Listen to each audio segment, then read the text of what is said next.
Hey folks, here with my good friend here. I'm gonna let him tell y'all his testimony, and I love all of you, and God bless. What's your name and rank, sir? Stephen Bryan, Stephen being the first name, Bryan last. I was a specialist in the Army as a combat engineer. I served in Afghanistan in 2008. I was only there for 6.5, almost 7 months, but during that time I witnessed what y'all witnessed, chaos. Enemy that couldn't be seen, couldn't tell who your enemy was. While being there, I don't even know where to start. It's really the first time I'm doing this. So you have to bear with me. I've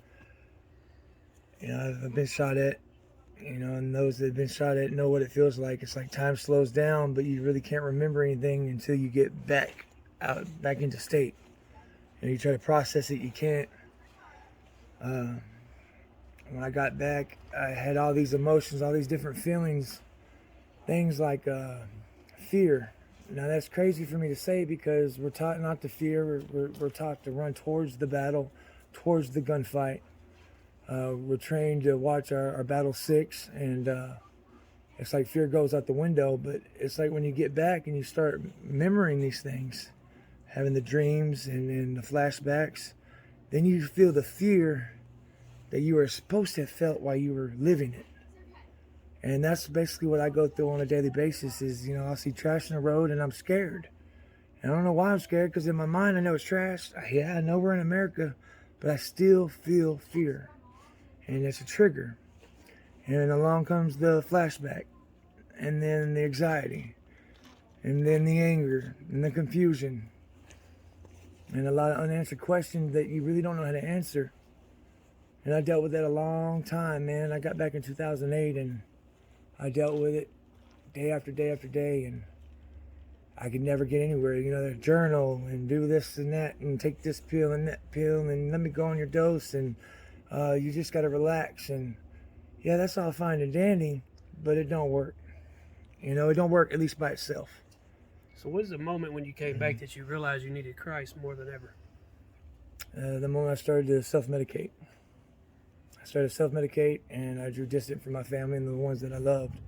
I started to hide the real me, put on a mask, changed how I walked, how I talked, conversations, movies, things that interest me, I left out of my life. I learned not to trust anybody. I still have a hard time trusting people. But the moment that I found Jesus was not until I got in trouble with the law. And of all places, it was jail that I found Jesus. And it was one of those things where you have to be completely out of control of your situation. And like you're stuck in a cell and you're in there 23 hours a day and you can't do anything. And except look inward and try to process what you're going through. And it makes you do that. And still having all these questions and unanswered questions, I saw these guys calling prayer call. Interested in that, willing to try anything at this point because medication wasn't working. I did that. And I got saved, and what they were telling me about Jesus Christ and how he died on the cross for my sins was it just seemed like something I wanted. And the more I learned about it, the more I understood who this man was, the more I understood the journey through the Bible, I felt the difference. I started to feel a flashback or whatever situation I was going through. I would think about Jesus or a story in the Bible, and it did relieve my stress or my addictive personality, the quick fix. And that became my addiction. The Lord became my addiction at that point because it was then that I was really truly getting a quick fix. He was helping me process these things and get through it.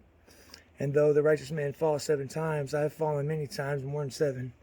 But I think we I all always, have, yeah, right. Yeah, brother. But I yearned for him, man. And the only time I ever felt any type of relief is through him. And I've taken every type of depressant medication, every type of anxiety medication, every alcohol, every trash can junkie here, man. It was because You're of him. more than that to Jesus, man. Yeah. Truly. Yeah. And another thing is forgiving yourself. I'm not yet there. I'm a long way to come, but I know I'm gonna get there because I have Him. As where before I was feeling these emotions and things, and I didn't have no hope. I thought this was gonna be my life, and that's it. And we're not supposed to cry as soldiers and Marines and Navy. We're all supposed to be tough, but I cried inward, outward, anger, flashed out on people, just to find any other emotion than what I was feeling. If I was sad, I'd rather be angry. If I was angry, I'd rather be sad. If I was happy, I felt guilt. But it was all Jesus, man, and I'm getting there slowly but surely. It's not a bragging thing to talk about. I've multiple suicidal attempts, and every time someone's always there to save me, man. And I didn't understand why. I was angry at them. Why'd you save me? I want this over with. But I now know maybe it's because of this testimony that I'm sharing with you here. Or maybe it's because of my good boy Gary here that I love. And it's not me, man. It's all the Lord. Amen, brother. I tell you. And he's done more than me. Gary's done more for me. For God. He's done it for God, but I don't know how to use better words than I am, but it's all God, but God used him and he's helped me out. And those who have recently helped him out with that last video of that veteran, well, that's me. And yeah, I'm still going through some things, but because of this man right here, I'm a free man. I'm not in jail for a false charge that was made up basically by someone I love, but we're not gonna get into that. But we gotta stay positive, focused on Jesus, and man, just keep with it. Just if you're suffering with PTSD, it will get better, but it's not gonna get better by you alone. It's got to be you and Jesus. You got to have that commitment. And the moment that you stop having Jesus and you try to do it again by yourself, like me, self-medicate or whatever, that goes out the window again. You're right back down that rabbit hole. And Gary will he'll bring you out of that rabbit hole, Bubba. He'll yank your butt out by the ears. Yeah. Again, it's not me. It's not me at all. It's not me. I love you, Gary, man. Well, tell us the most traumatic thing, if you don't mind, in war that have messed your mind up to where it is today that you can't stop thinking about. And maybe all these people could pray for you. Okay, it's really not the most traumatic thing that I went through there. It's the most traumatic thing that wars brought me was not being able to talk to my wife spiritually and about the things that I went through over there. That's what hurts me the most, because I can't express myself to the one I love the most, the one that's supposed to help me. That's the biggest thing that I have trouble with. But as far as what I saw over there, I saw a woman suicide bomber.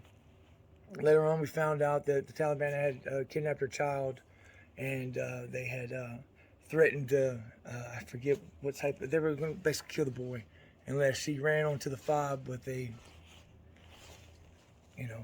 explosive device wrapped around her chest, and you couldn't see it. She come running through the fob, man, through the gate, and fired the one shot, and finally she detonated, and it was just a mist, and I was so close that the mist, I could taste the iron in the air, and the pieces, she just evaporated, you know what I mean? And wow, man. Yeah, she was there, and then she was gone, and I still remember that taste.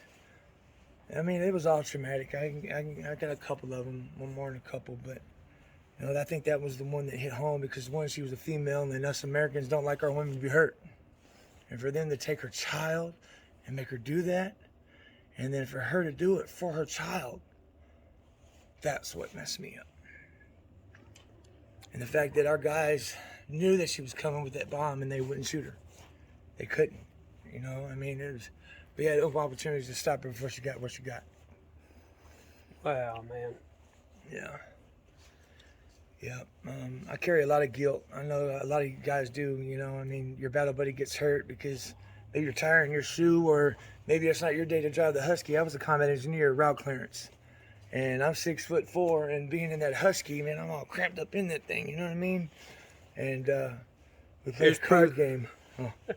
Yeah. He's a tall one. Yeah.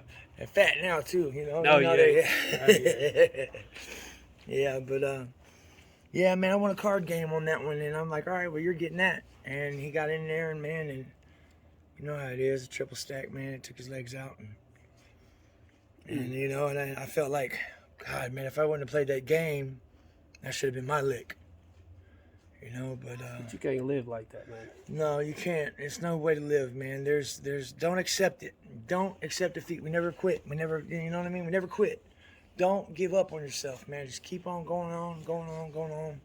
And you know, especially in these times, man. These times where all you got to do is look around and you can clearly see that Jesus is coming soon. Amen. You know, I mean, we look at all the things going on in Ukraine and Taiwan and all the earthquakes. Yeah. Just now, since we've been recording this video, I've had 4 6.0 plus earthquakes popped up on my phone in 4 different places. That's you know, insane. I mean, all the signs are here. You know? Right. And this battle that a lot of people are facing right now, if you truly believe in Christ and truly repented, it won't be much longer. Right. And that's a good thing. I believe that too with all my heart.